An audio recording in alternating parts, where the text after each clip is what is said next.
So the best way to break an addiction is to give resistance to it and make it harder. If you have like an addiction to cigarettes and cigarettes is always on your table, of course you're going to grab it because you know you're going to get that pleasure. And this is what you have to do in order to break this social media addiction and also how to detox from social media. So I'll get into my own experience when it came to not having social media like that and doing a social media detox. I would say before we get into anything, do not announce it. Don't say, hey guys, I'm taking a, no one cares, right? The people that should know this is the people that have your phone number. See, when I took a social media detox, I realized how much I barely communicated with people. See, when people send you memes, when you see people's stories and you're going on with life, it kind of feels like you're communicating with them. You know what's going on, you know what I'm saying? You're in a say-so.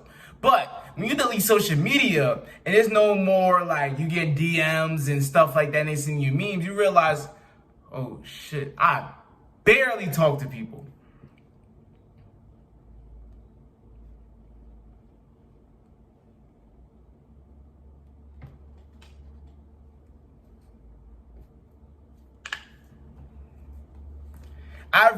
And in that moment, I realized that I was able to communicate with a very big range of people when it came to on social media. But when it came to my phone, like iMessage, my contacts list, it was a very, very smaller pool. People that watch my videos or people that I met offline, I was able to talk to them, whether it's through Twitter, Instagram, wherever the case may be. But when it came to my phone, not many people was able to call me, message me, and do that. Because when it comes to, when you have something like social media, you have, like, you just talk to people on Instagram. You don't, or you may chop it up on Discord. You don't be like, oh, let me get your phone number now. You know what I'm saying? But, so the first thing you need to do is you need to delete one at a time. Now, you may have the stack of Twitter, Instagram, Snapchat, all that. I would probably recommend you to delete probably Snapchat or Instagram. Those are the most detrimental apps that have no worth. We all know it, bro. TikTok and Twitter is the funniest apps. Those are the best social media apps. There's nothing competing with that, and like maybe YouTube.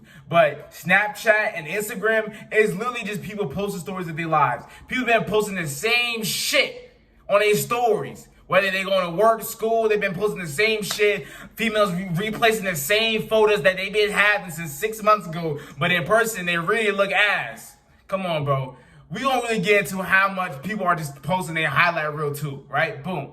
So, the first thing in order to detox from social media is delete one at a time. Delete your least favorite ones. Delete the ones that you're less interacting with people. Delete that one, right? The next thing you could do that's helping when it came to giving that resistance to, you know, being on social media and waking up, grabbing my phone, checking my social media, is deleting all of my social media before I go to sleep. Now, this may become a hassle, it may become annoying, but that's the point. In order to break your addiction is to make the thing that you're trying to break from have resistance. Make where it's annoying to get it. Make where you have to keep downloading apps. I've done that where if I had to go on Twitter, if I had the urge that I want to go on Twitter, scroll on Twitter, or go on Instagram, I made it where I had to download the app back. Then after I download the app back, I got to sign back in. And I got multiple accounts. I got to sign back in. That's resistance. That's making it annoying. So therefore, you know what? Whenever I have that urge, I'll be like, you know what? I can just go to the gym. You know what? I can just bump music. You know what? I can just go do this. I can just go do that, right?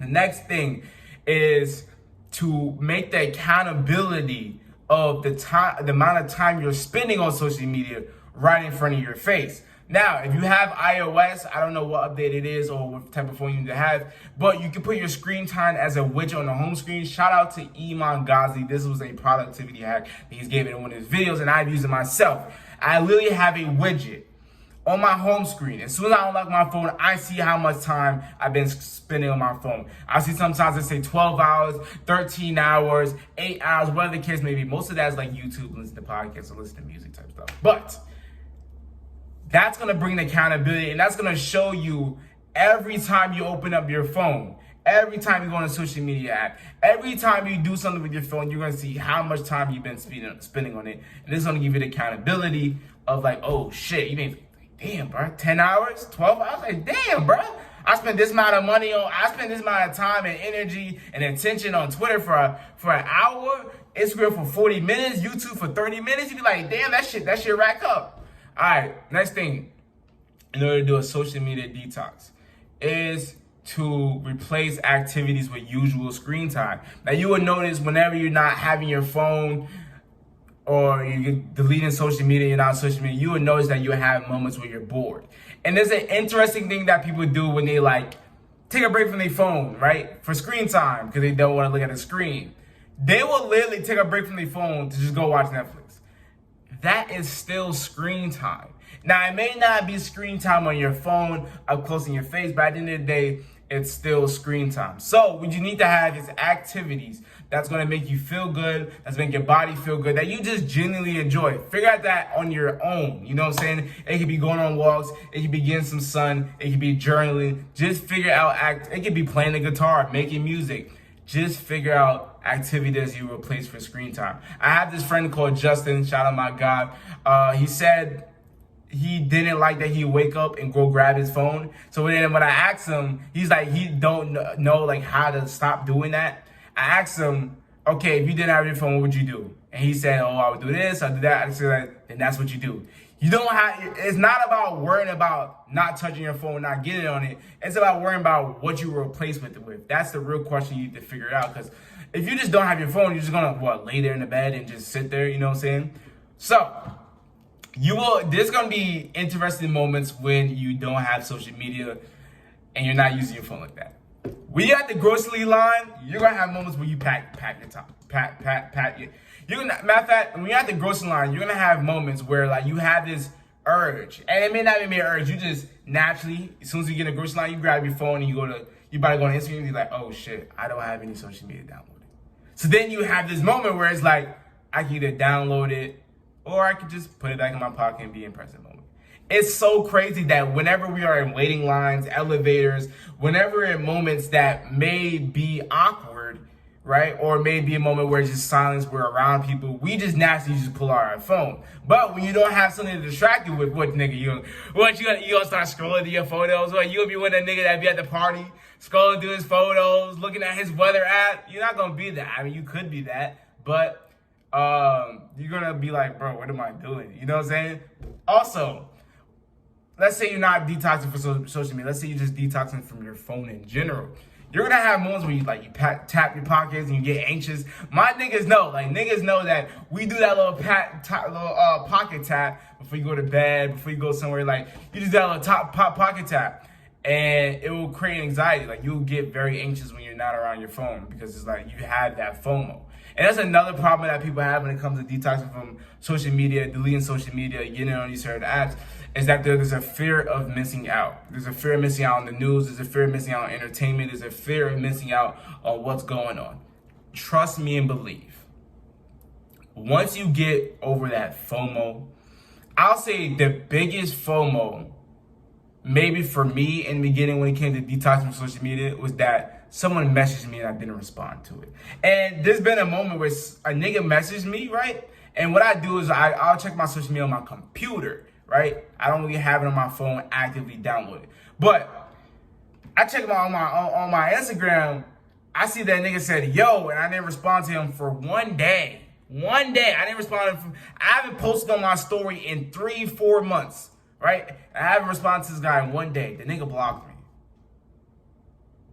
So the biggest FOMO that I probably had in the beginning was that someone may have messaged me. I may have missed out on an opportunity. Someone may have texted me and they thought that I was being fake with them or whatever the case may be. You know, just losing a connection with friends and people on the internet. But it just shows that, like, wow, like you only text this person because you see them every day on social media. You see their stories. You only checking up on them because you see their stories all the time, so therefore that's why you want to swipe up and say, hey, how you doing? Because you know they see that you're watching their story. You know what I'm saying? Like, and the thing with social media is that because you see people all the time when it comes to their stories, their posts, their reposts, their whatever the case may be, it feels already like you're checking up on them. You know what I'm saying? Like, you already know what's going on. People post, like, when their relationship's going bad, life is going bad in general. So it's like, you already know what's going on, right? There's been people that watch the Snapchat story. I can see if their relationship is going bad. I know what job they got. I know what's going on in their life. I know they got money. It's kind of like, you know what I'm saying? It's like, at that point, why would you need to check up on them? You know they're fine or not just by looking at their story. So that's another problem that creates is that there's kind of a close disconnection. You know what I mean? Like back in the day, there was a separate connection. What I mean as in a separate connection was that you didn't see these people all day, but you connected with them as soon as you got on that phone. Hey, how you doing? You know what I'm saying? But with social media, there's a close disconnection, as in you see these people every day on social media. You're on top of them. You're seeing their reposts. You're seeing their likes. You're seeing what's going on, everything with their life, but you're being disconnected with them socially. You're being disconnected with them emotionally in all types of aspects. But yeah, this is honestly just how to detox from social media. Just delete one at a time. Do sometimes, but before you go to sleep, you delete all your social media. I'll tell you, but when I be on social media now, like, it's unenjoyable. I used to be able to like be in bed for hours, scrolling on Twitter, scrolling on TikTok, and I really did enjoy it. But now that I've built like, I don't know, like just this resistance, and I've built like enjoyment in other things, generally being on social media, I cannot be on it for more than like a couple of minutes. Like I download TikTok to record my videos, upload it, and I delete it. Twitter, for some reason, I can't not be on it for a long time no more. Like I get this, I don't know if I get this too, chat, but I get like a weird pressure on my head when I'm on social media for a long time. I don't know, y'all let me know if I get this too, but I get like a pressure on my head. And the guy from Better Ideas on YouTube, he said he's get that too.